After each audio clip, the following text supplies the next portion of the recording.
So first, how did you meet Mitt Romney? And I kind of want not the encyclopedia, Wikipedia answer, but more like a personal anecdote or something of how you both. Well, I actually first met Mitt Romney when I was a student at Harvard Business School. Okay. Mitt was the interviewer for Bain Company Consulting. Oh, I see. And I applied for a job, and he was in charge of recruiting worldwide for Bain. And he did an interview and made me an offer.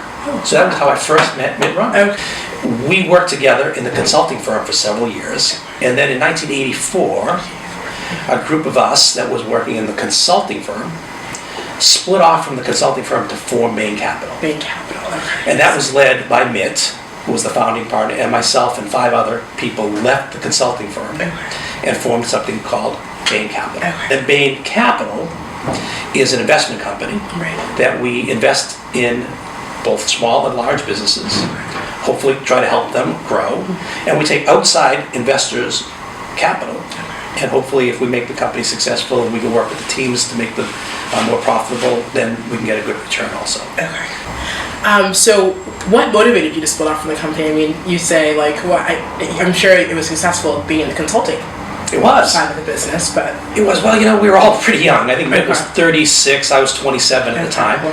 And, we had enjoyed Right. the consulting business, but we thought it would be terrific if we could actually invest in companies and then work, doing what we had done at Bain Consulting, working with the companies that we now had invested in. Okay. So we became partners with the management teams Okay. and then brought our experience to help them hopefully grow and get bigger. Now sort of looking back at that time, if you could go back to that moment in 1984, so that was what, 20 years ago? No, 30 years ago now, excuse me. What, after everything you've experienced through the campaigns with Mitt and all, what, would you do anything differently? Along the way, I had 6 children. Right, okay. So I do that again. Okay, of course. So I have a great family and 6 kids. One of them. And your daughter's in my class. Yes, one of them is a classmate of yours. Yeah. So we definitely would do that again. Okay. And I think along the way, we would have left Bain and Company with their support and formed Bain Capital. Okay. Along the way, we made some mistakes. We made some investments that maybe didn't work out as well as we had hoped. So along the way, we would have done some things differently. But the idea of a group of people that trusted each other, that really had a vision about how we could grow a business and work with teams to grow their businesses, I think was really well-founded. And it turned out to be very successful for ourselves and for our investors. Because most of our investors are charitable organizations. So the retired Episcopalian priests invested in Bain Capital, lots and lots of universities, and many other charitable organizations. So that was where the capital came from. Okay. And if we bought a company and we grew it and it was successful and we got a return, most of that went back to those investors. Okay. And then we got a share of the profit if it was successful. So how did you become involved with the political side of Governor Romney? I mean, I know your first I was as campaign manager in 1994, if that's correct? Well, it was in 1994. It wasn't campaign manager. Okay. It was, that's hard work. Okay. So Mitt and I were together at Okay. Bain Capital, and he came in 1994 and said, I respect Ted Kennedy, but I disagree with everything he says. Okay. So Mitt obviously was a Republican. His Right. father had been a Republican governor, Exactly. and Mitt decided that he wanted to run against Ted Kennedy. Okay. So I took a leave of absence Okay. from Bain Capital in the time, and went in a formal role was the chairman of the campaign. The chairman, okay. Same role that you held. Same role that I had in the 2012. Yes, and in his gubernatorial Okay. also. But the real role I had was friend of candidate. Okay. And as I tell a lot of people, if you ever have, if you're ever going to run and you're a candidate, I think it's great if you can get somebody that really knows you well, that can dedicate time to help think about different things that go on in the campaign, and can be somebody who can work with both you, the candidates, as well as the campaign, and be someone that can communicate back and forth and hopefully keep you focused on the things that really matter. So I was friend of candidates in 1994, and I had these official roles in his gubernatorial as well as in the presidential, but it really is friend of candidates. Friend of candidates. And I also, to get people involved, hopefully here in the Institute of Politics, we're encouraging people to be involved in politics as well as in public service. But if you're not going to be a candidate, someday a friend of yours may run. And I would love to see people step forward and be friend of candidate. What do you feel like your main contribution to the campaign was as friend of candidate? Well, seeing that we lost both presidential campaigns. We did win the gubernatorial. We did win a gubernatorial. So, I think it's really an interesting role that when the candidate oftentimes is on the road, and having somebody there that thinks similarly to the way the candidate thinks can help the campaign as they're trying to think about whether it's certain messaging. So that's one role. Another role is, you can actually have a conversation with the candidate who's a friend without any agendas. I never got paid. It's just to be a friend, so it can make some observations.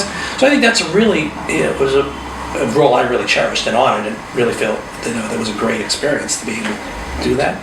But I do encourage people who have friends that are running to get involved, to try to help them, because they really can use that kind of help. As a man who's never run for office at all, what draws you to the world of politics? I mean, some people are very turned off by it, particularly if you have people who have been involved in the business sector. So you mean running for student council at school doesn't count? Sorry, I should have asked. All right. Did you? Were you on the student council? I was. Barely made it. Okay.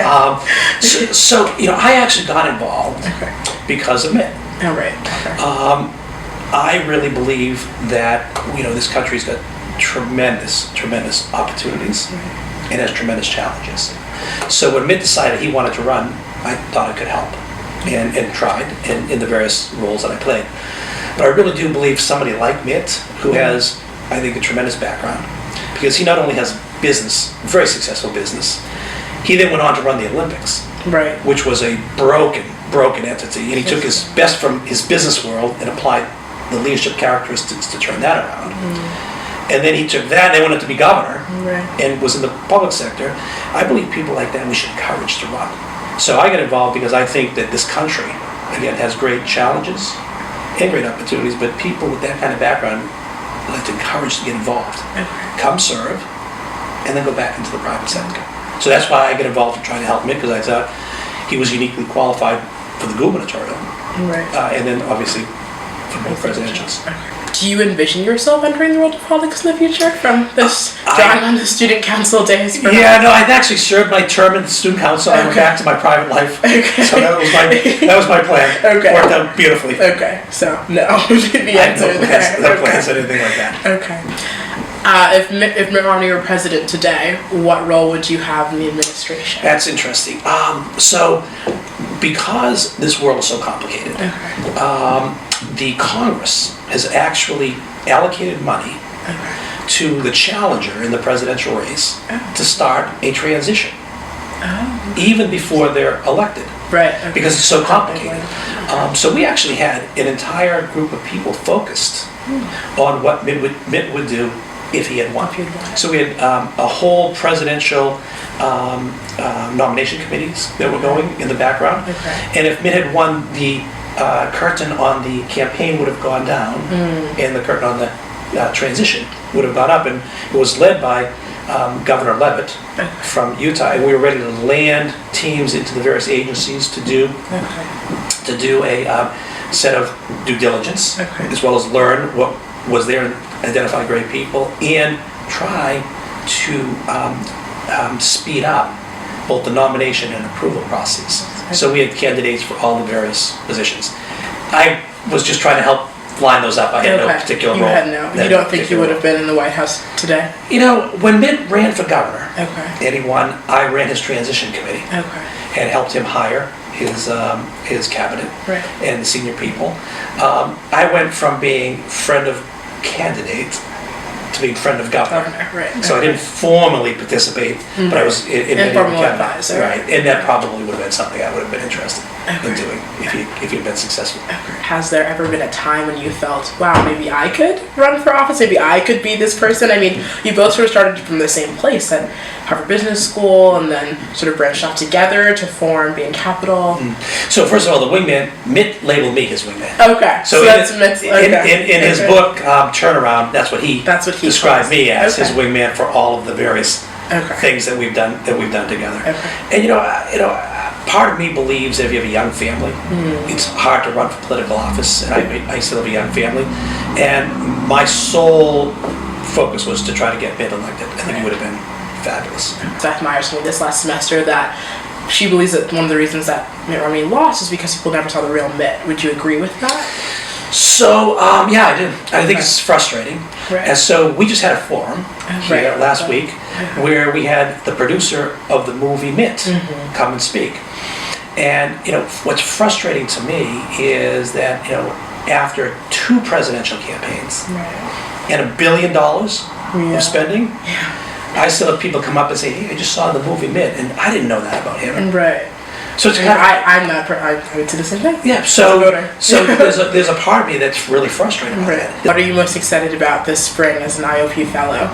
It's been fabulous working with the students. Okay. So I have, as a fellow, we have 6 students that are assigned to us, and Alexa Buckley is my senior.